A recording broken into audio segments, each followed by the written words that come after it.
But your meditation.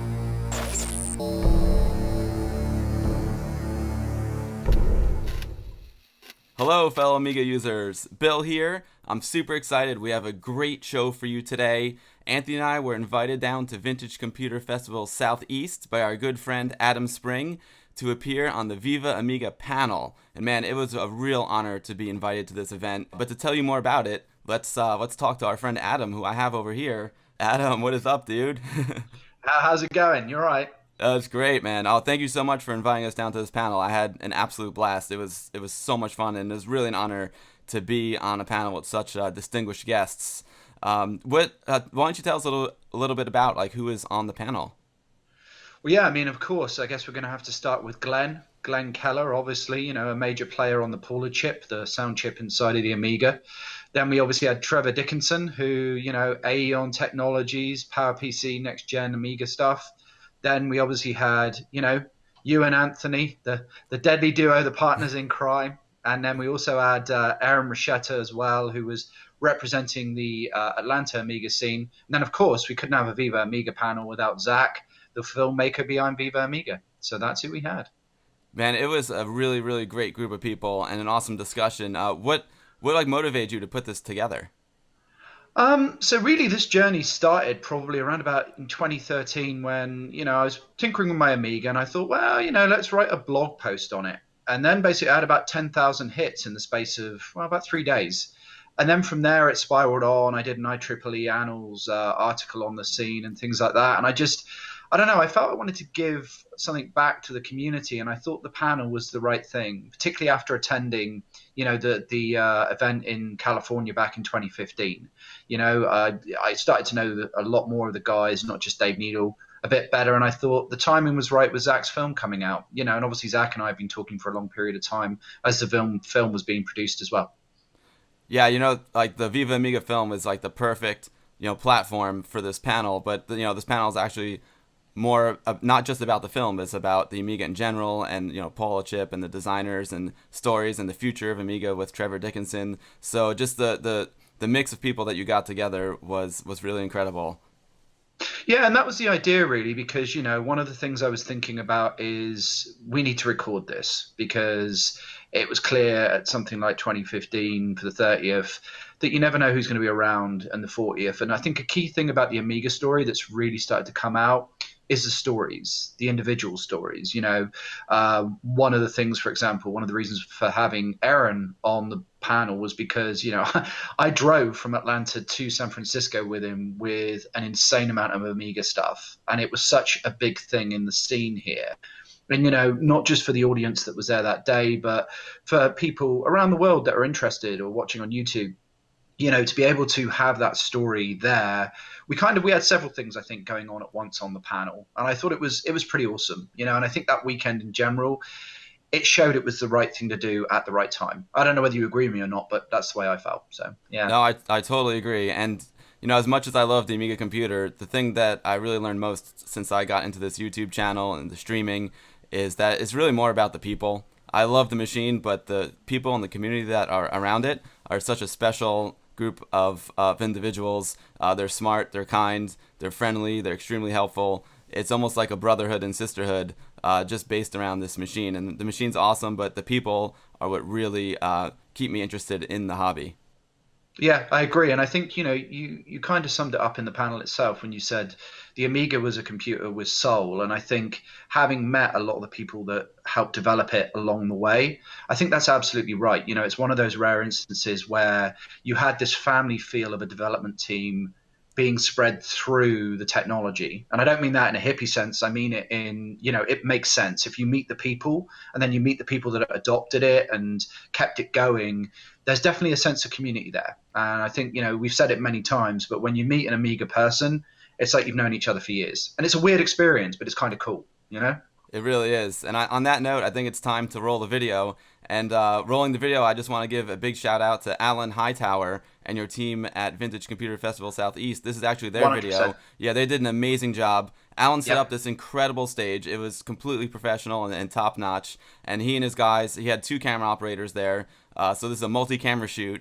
and Alan put it all together. And I just want to thank those guys so much for allowing us to use their footage on our channel, and spread the Amiga word throughout the community. So if you guys have a chance, please check out Vintage Computer Festival Southeast. I'll be posting a link in the description to this video. It's a top-notch show. The guys are super cool, and they do incredible work. So Adam, thank you so much, and guys, enjoy the video.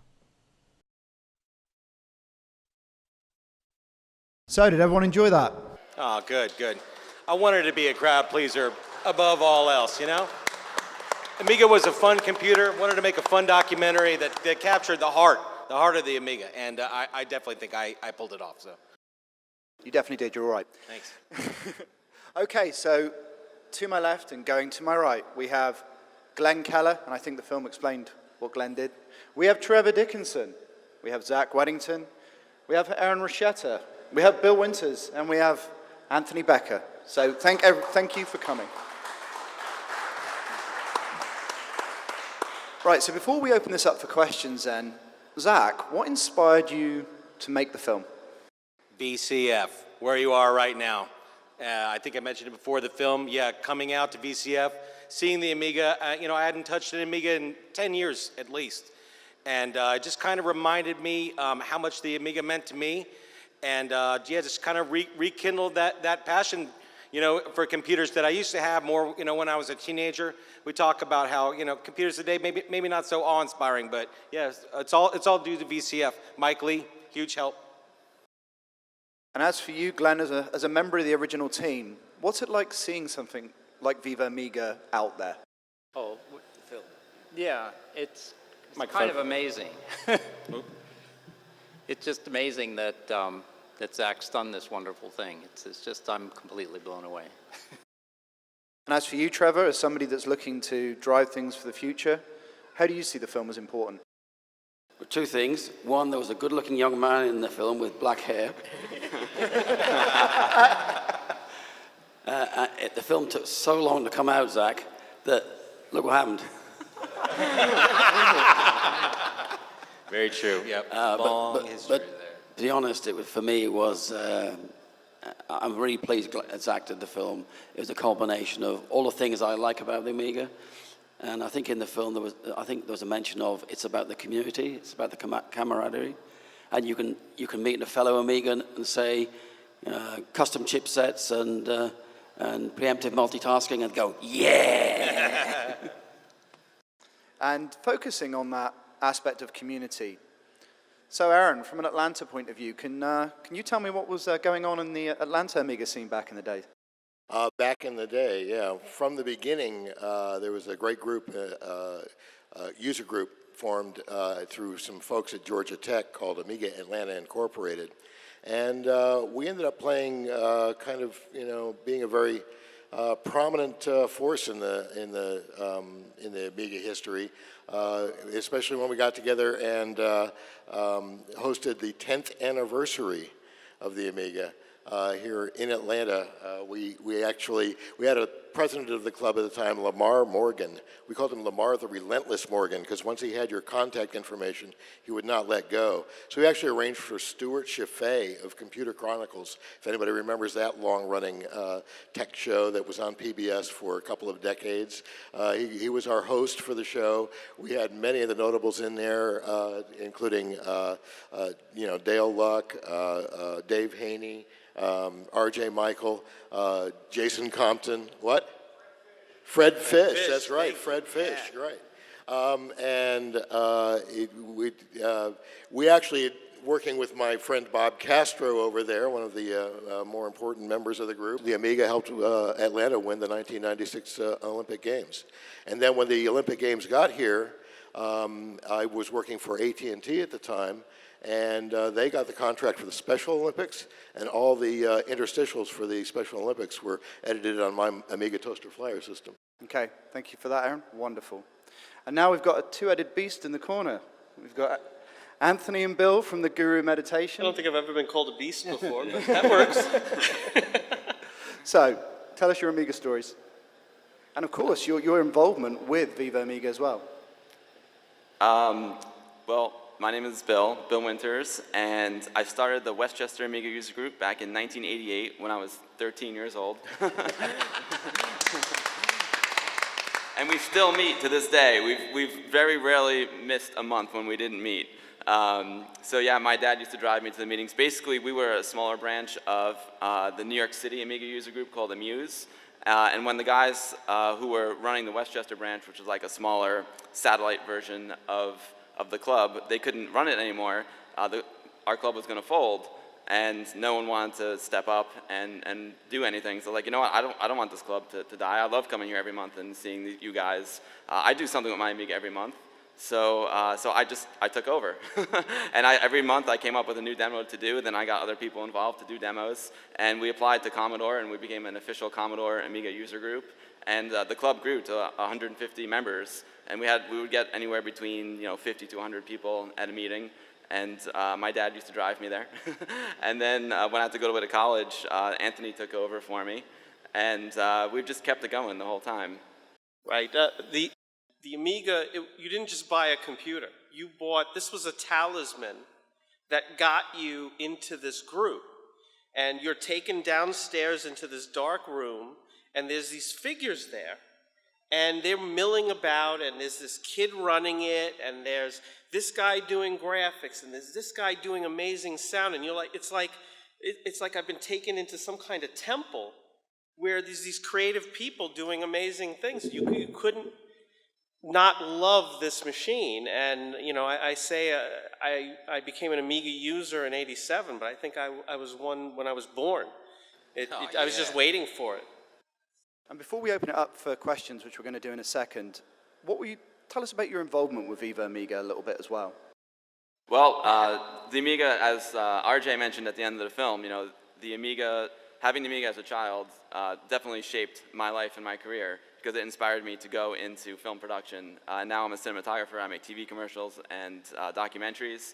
And one day I was sitting at home, love movies. I was like, I love documentaries. I wonder if anyone ever made one about the Amiga.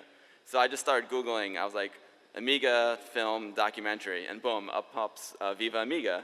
And I was like, oh, the Kickstarter's over.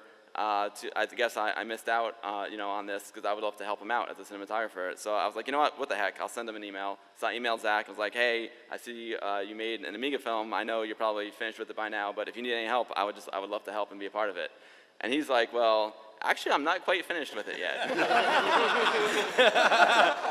Amiga forever. I can relate. Yeah.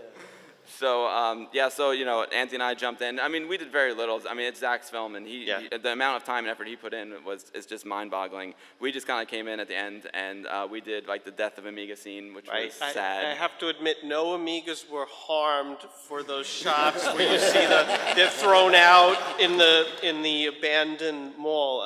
Those are just parts that I had, and, like, let's get some shots to really get the feeling that we felt when Commodore went out of business and we thought this thing that we loved would just wither away and die. I think we felt like those machines, just forlorn in an empty parking lot, and it was great.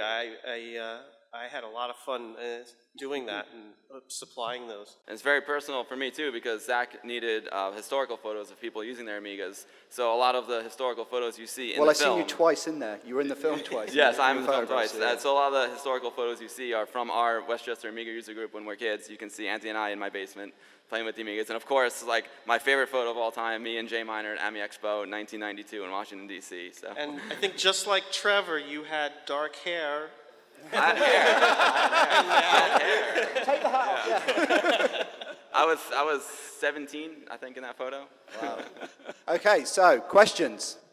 Aaron mentioned that the Amiga was instrumental in the 1996 Amiga Olympics here in Atlanta, and one of the big players in that was Toter Fay, inventor of a Blue Ribbon Bakery and Bars and Pipes, which was an amazing MIDI program, yeah. I had that. And so Toter and Melissa Gray went off to be with Microsoft for a while, and now they have their own company again.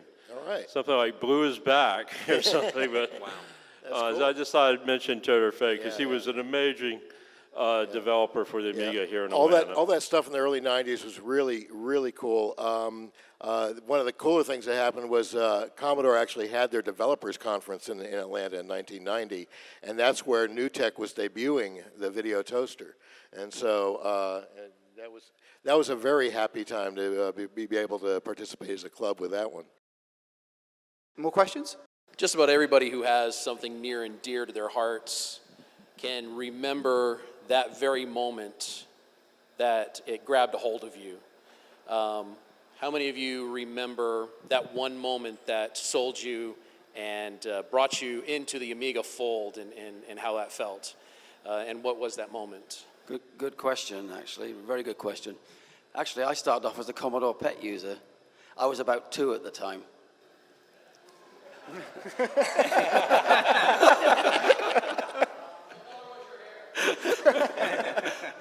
I think I was a bit like Bill. So I went from Commodore PET, Commodore 64, Commodore 128, Commodore 128D. You notice a trend here? Actually, I was living in Texas at the time. This is a good southern drawl from Texas.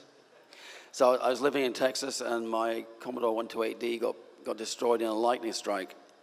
So with the insurance money, I bought an Amiga 2000.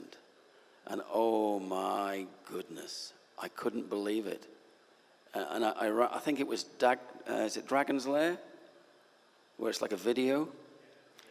And I thought, this is a video, this is animation on a computer.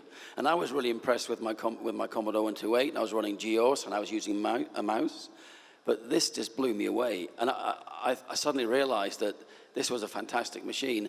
And none of my business partners could understand this. What's multimedia? People won't want that. It's useless. Oh, it's crazy. So that was for me when I first got my Amiga 2000. Yeah, I got a pretty good story for that one too, I guess. It's be 1988, and around that time in the mid to late 80s, you started seeing a lot of computer animation on television. I loved the music video for Dire Straits, Money for Nothing, that had those block guys. There was a Crest commercial that made these kind of like toothpaste blobs come to life in computer animation, and I asked my dad how they were doing that stuff, and he told me they did it on a computer, right? And so I was like, well, obviously I need one of those because I was already into animation, doing flip books and stuff on camcorder. So my dad went out and bought me an IBM PS2. And it didn't take very long for us to realize that I'm not going to be making any Dire Straits videos anytime soon. I was lucky to get some kind of stick figure-y, rudimentary animation on it. But, you know, I was pretty disappointed. And I guess about 4 or 5 months after we bought that PS2, I was in a Walden Books, actually, in Marietta. And in the back of the Walden Books, they were trying to sell some Amigas.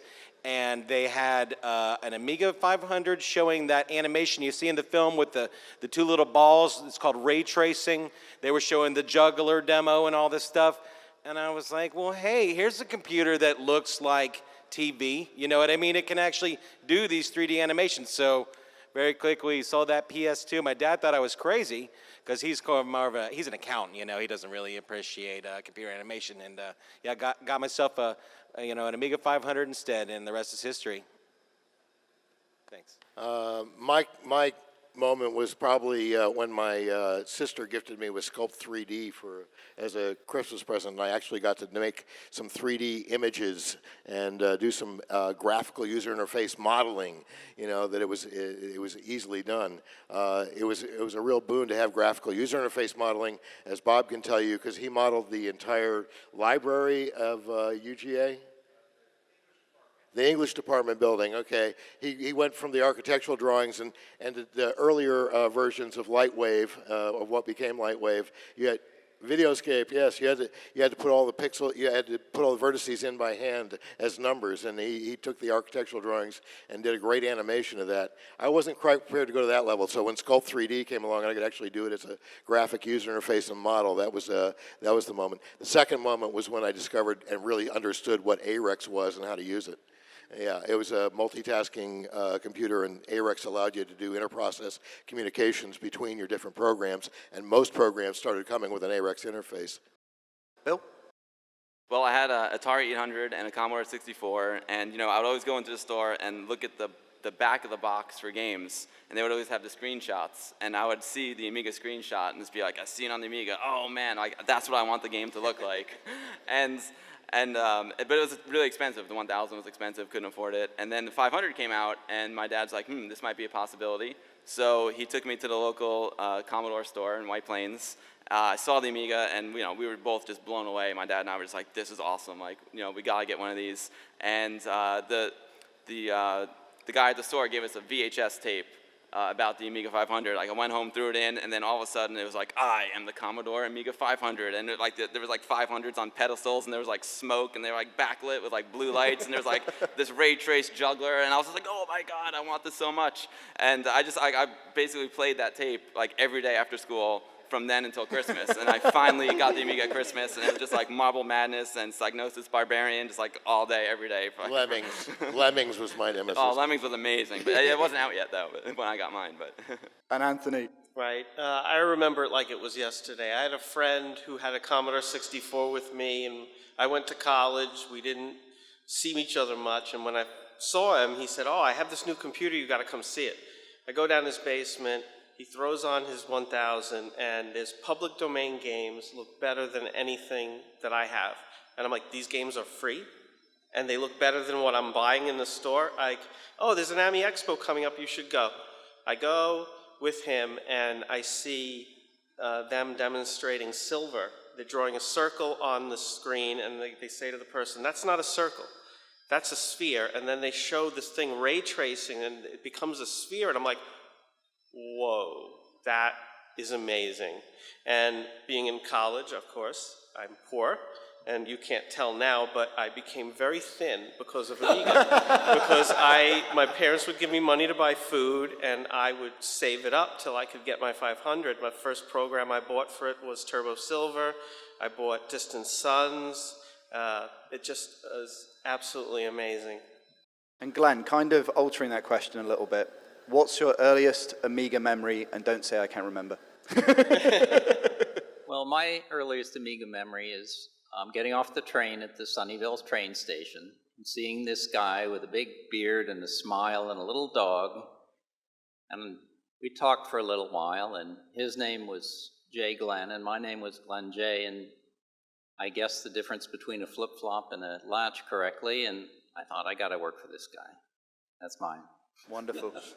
Next question. So this is, you've been talking about the users. I have a question for the drug dealer, Glenn. So I was kind of watching your face when the video was airing, and Bob Parasol said, this is my favorite noise, and he played it. I recall you were responsible for Paula. Yeah, were you responsible for Paula? The Oh audio yeah, chip? that was me, yeah. Yeah, he's responsible, guys. It's his fault. So how do you, when you see the amount of people that have enjoyed audio and you were the root cause of that, how do you feel looking back? Well, it's kind of a weird feeling to see so many people using your work and being so enthused and wonderful about it. And it's just such a contrast to what I remember doing, which was sitting there in the lab after the first chips came back and tweaking the transistor sizes so that we would get a good 8-bit, clean 8-bit monotonic response. It's like such a contrast in ways of being. But yet, I love doing that stuff, so it's very, very cool. It's amazing how much people have done with it. I was just amazed with that. Well, I think there were a lot of really unique aspects about the architecture, I think, and I think it's really kind of, the Amiga really kind of set the path for modern computing because of the multiple independent processors, shared memory space, multitasking operating system. Yeah, that was all, none of that was about me, man. That was,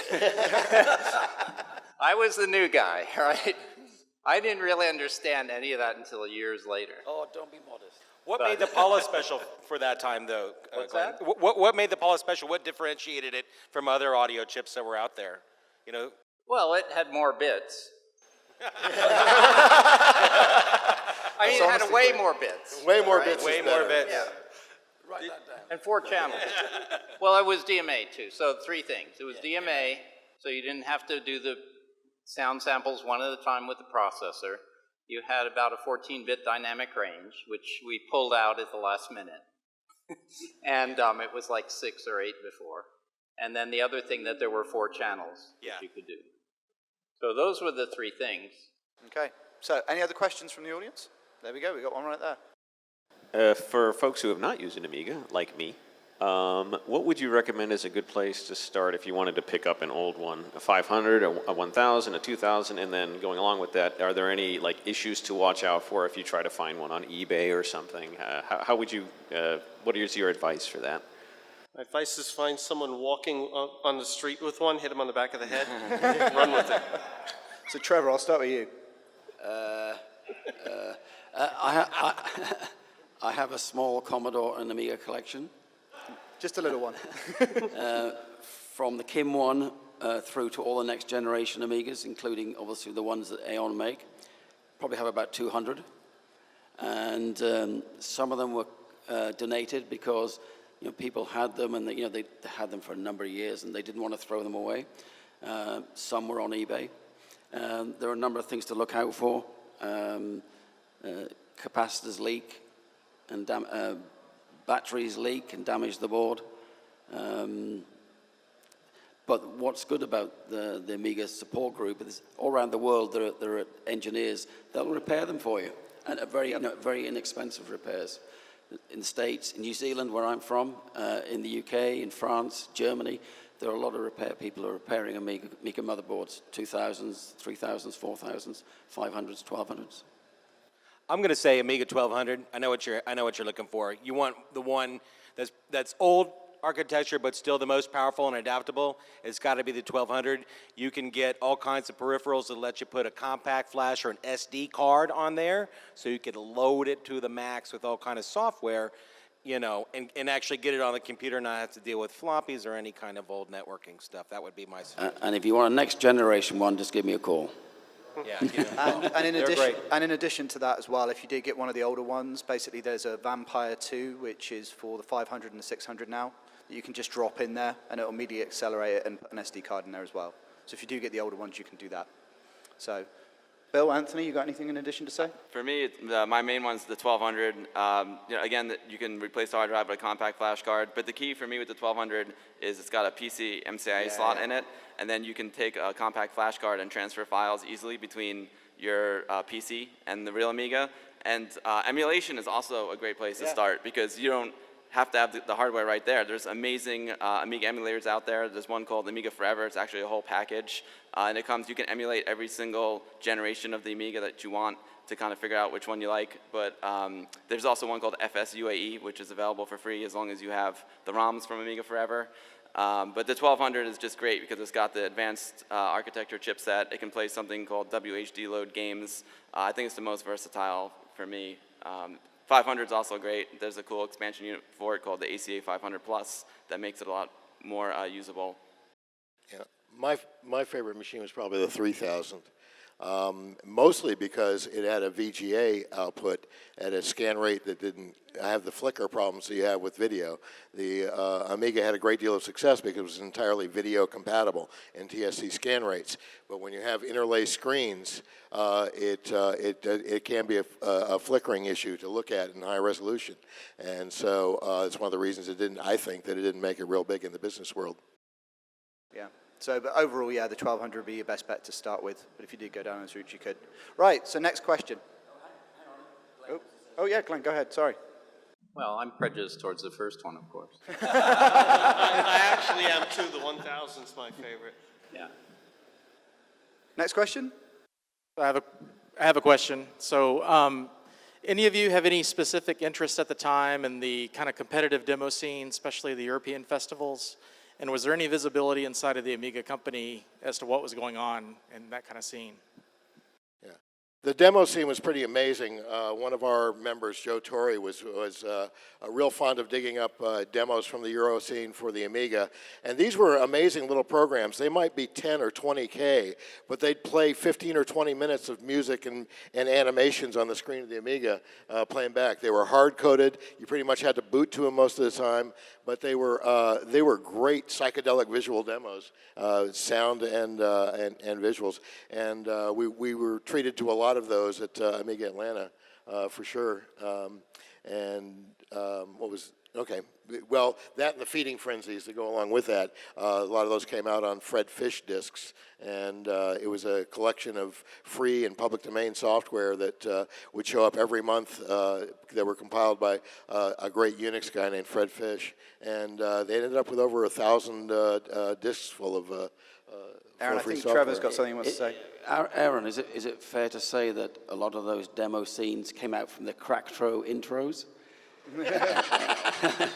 So I think so, yeah. That's exactly where they came from. When they cracked the games, it wasn't me, I couldn't crack games. When they cracked the games, they wanted to put their signature on the game, and so the intros became even more intricate than the games themselves.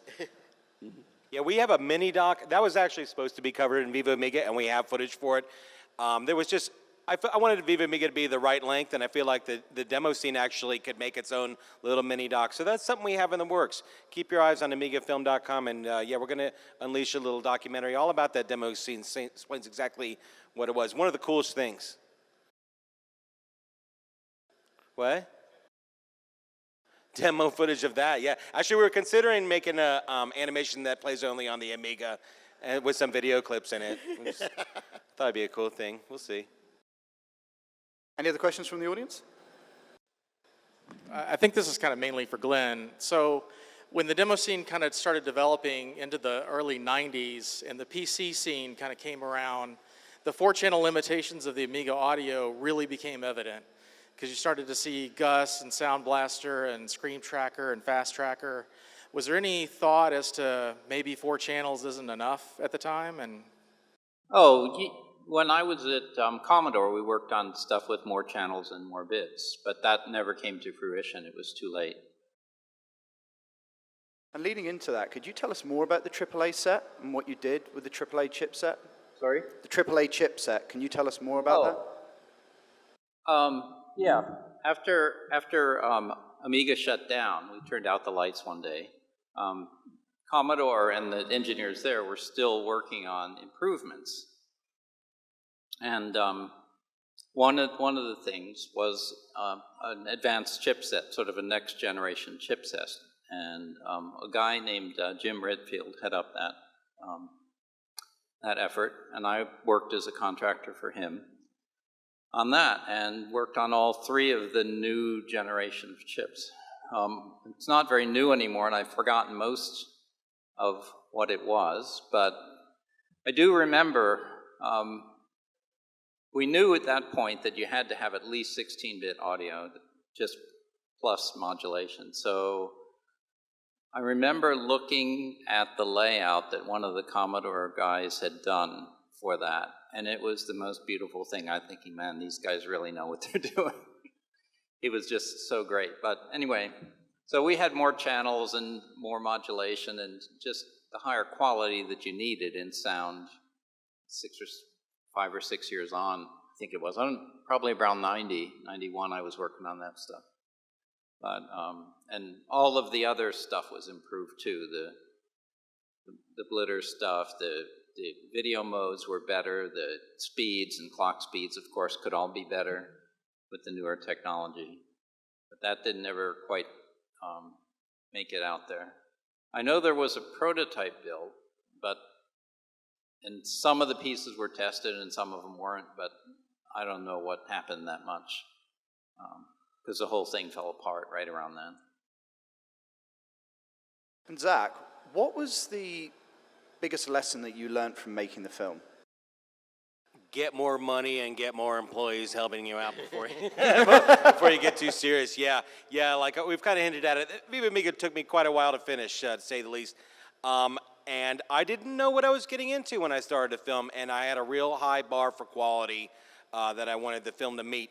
And I think, yeah, next time around, get some more people who are dedicated and nearby that could help me just surf through so much footage to construct a story. And yeah, more startup funds, more people, you know, on board helping out to get it out faster. Other than that, no, I'm gonna do it again. I'm gonna make another one. So.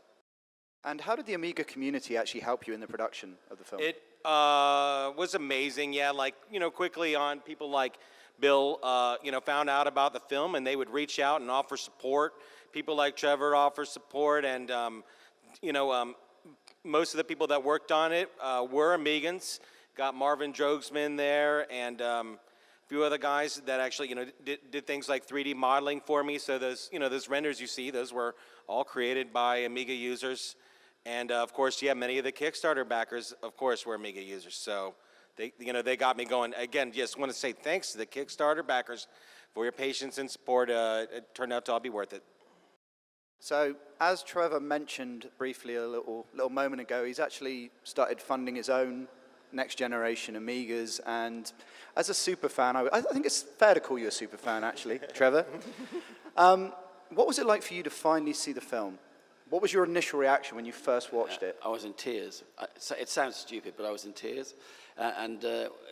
For anyone that was at the Amiga 30th anniversary at the Computer History Museum in Mountain View, California, Zach screened for the first time we saw the film in front of a live audience of about 300 people. Yeah, it was amazing. Of which about a third were the Commodore and Amiga team. All the developers were there, their wives, their families, you know, the people that ran the stores, the secretaries, the tech people, the engineers. And I sat at a table with about 10 or 11 former Amiga Inc. High Toro employees, the marketing guy, and when it finished, they were all crying. And I really felt like I'd gate crashed their party, you know, their celebration. We were both on the same table, so I can fully... Yeah, it was really emotional. And I thought, Zach, you've made a film that's emotional. It should be uplifting. But even now, I watch it and I don't want it to fail. You know, I don't want it. I keep wanting it to go on. So it's a bit like one of those things. So I'm looking for the next version. Oh, thank you. Thanks. And I guess sort of like really this applies not just to me, but like you, and you, of course. How does it feel, and I'm going to direct it to Anthony and Bill first, to now be able to mingle with the people that actually created this thing that had such an impact on your life? Because I find it incredibly surreal. It's amazing. Tell them the Greg Berlin story. Oh, it's amazing. You know, there's a song about a fiddle and how it doesn't make very good noise until it's touched by the maker's hand, and then it makes this beautiful noise. And this is a computer that you feel is touched by the people who made it. And, you know, I was showing at VCF East 4000 that wasn't working, and Greg Berlin, the guy who designed the machine, who happened to be there, walks in. First, of course, I said something bad about a capacitor in the audio circuit, and he the first words out of his mouth, I think, were something like, "Who's bad-mouthing my design?" And he's a huge guy. And then you see this person, he's walking over to the machine, he's looking over this thing that he created, he's looking for his initials in it. You never think this would ever happen. Like, you wouldn't see the person who made this thing, and he's trying to fix it, and this is my 4000, and he's pressing down on the motherboard with it turned on, and I'm going, and anybody else, I'd be like, get away from my 4000, what's wrong with you? And then I'm like, wait a second, this is the guy who made it. I think he might know what he's doing. I never expected to meet half of these people, and all of them, I think it's testament to the amazing environment that they were all in, that they are such friendly people, they're such open people, and, you know, that must have been an absolutely amazing place to work. Bill? The Amiga is really unique. I mean, it's a computer that has a soul. I mean, it has these custom chips in it, like Paula, Denise, Agnes, and it really adds a touch of humanity to the machine, you know. And I think the spirit of the people who designed it and who made it, it really carried into the people who were attracted to the machine, because the Amiga community is absolutely amazing. Like, I'm just so lucky to be a part of such a great group of people. It's been an amazing journey, and like everyone who I've met through the user group, through the YouTube channel, I just keep making like new friends every day, and I know they're going to be friends for life. Everyone just helps each other out. Everyone's so friendly, so supportive. It's really like, I'm just like honored to be a part of this community. And Aaron, the guy that made the complaint, is gone, so I'm going to give you 5 minutes instead of 2 to answer. So okay. Well, no. I mean, very good point. I mean, there was definitely a community spirit about the machine, upside down, inside out, and over and under.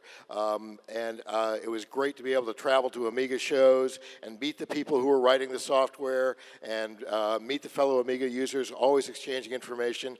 As I said, I felt community educated, so it was great to delve into that community. And that family spirit, that community spirit of it, you turn open the lid of an Amiga 1000, and all of the names of the original Amiga team are molded into the lid, including the paw print of Mitchie, which is Jay Miner's dog. And interviewing Jay Miner at the 10th anniversary, you know, it was like, you know, getting to hear the story interviewing R.J. Michael and hearing stories about Jay Miner and his dog during the creation days, and how Jay Miner would go, let's see, you draw a chip circuit, and he'd look at Mitchie, and Mitchie'd go, so he'd fix the circuit. And that's the legend. So that was the story of the creation, you know. And Jay Miner was probably the most instrumental in doing the chipsets and really making that whole architecture work. So Zach, in the film, you had a party around RJ's house. So what was that like before we get on to Trevor's experience? During the shooting? Yeah. Oh, okay. In terms of meeting these people that actually developed the stuff, you had a very intimate relationship. It was wild, yeah. Like R.J. Michael, director of software, original Amiga team, just caught wind of the film at some point and heard that people were already in it. I can't remember if we'd shot you, Glenn, yet or not, but R.J. caught wind of it and got people like Dave Needle and some of the other people in that film from the original team to show up to his house. We actually shot in his living room, and then he threw a big dinner party for us afterwards with these fancy portobello mushroom cheese things. It was pretty very nice. Very nice indeed. It was pretty fun. But it was definitely meeting the legends in person, and they're as eccentric and passionate as they ever were. Trevor. Well, I have a few memories, but it's interesting that the Viva Amiga documentary brought together the team. It also brought together, I think, it helped with the Amiga 30th. Yeah, which, absolutely. And it's quite telling that the Amiga had a 30th anniversary, organized by enthusiasts, run at the Computer History Museum in California, with all the original, the ones that are alive, because obviously, unfortunately, some have passed away, but all of the original developers turning up. And I don't think I can say that about the Mac or the Apple. I don't think I can say about PC. So that's to me, that's something about the Amiga and the community. But what really stands out for me is actually, after meeting all the people from the original development team, what such a family they are, really. Yeah, and absolutely. We've had the privilege, you and I, of drinking into the, I'm going to say early hours of the morning, but drinking through the night and just chatting. It was definitely 5 a.m. by the time we finished. With RJ and a few of the other. And Glenn. Glenn was there. And Glenn, yeah. And we helped move furniture the next day.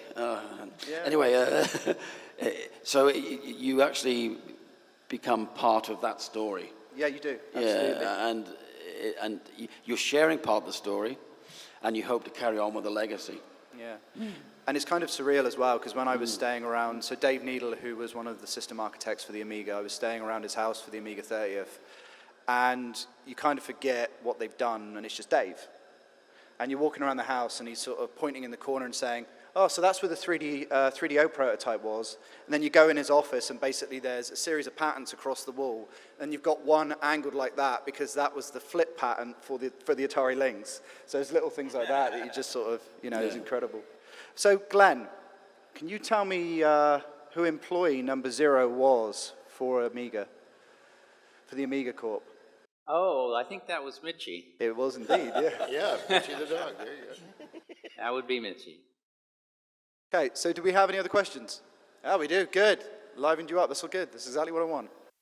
I have a question and a quick comment. I was at Amiga 30, and whoever said you should never meet your heroes is an idiot. Yep, Because agreed. these guys, it wasn't just we were there with giants and just people at the same time, and it was amazing. And Glenn, I want to say thank you. And I want to ask you, the Amiga has turned up in all sorts of places. Preview Channel, NASA, Babylon 5, various video productions, so on and so forth. And I'm sure you're familiar with most of, if not all of them. Are there any that just struck you and you just kind of smiled and said to yourself, you know, they're using our computer. We did that. There aren't any that really stand out. I'm just amazed. Whenever I see something and I find out it's been done, you know, with somebody with an Amiga, I'm just amazed and honored. That's what it boils down to. Yeah, maybe the legacy is that diversity of applications, the way people have applied it in so many different ways, and utilized it to find their creative outlet. You know. So does anyone have any other questions? No? Okay. I actually have a question for Glenn. Did you ever expect when you designed Paula for that design to be so, I guess it was kind of so advanced that it was used for so long and it was still ahead for most of the Amiga's lifetime? Oh, no. No, I didn't think it would last nearly this long. Right? Not at all. Okay, and I guess a good question to wrap up on would be, you know, being at the VCF Southeast, and I guess it's your first retro show, full stop. You know, as a creator of one of these things, what do you think of everybody still using this technology from a different age, shall we say? Well, I certainly would have expected it, and in many ways I'm surprised, because a lot of the stuff is way out of date, right? I mean, clearly you can do stuff with a lot better resolution, but I'm trying to understand what is the, like looking at like the Amiga OS, 5 that you guys are doing, it's like I'm trying to understand what it is that you're trying to recreate. And I have a sense of it, but not a very deep understanding. We're all mad. That's it. That's the reason. Okay, so unless any other questions, speak now or forever hold your peace. No? Okay. Then we're done. Thank you very much, gentlemen. Amiga forever!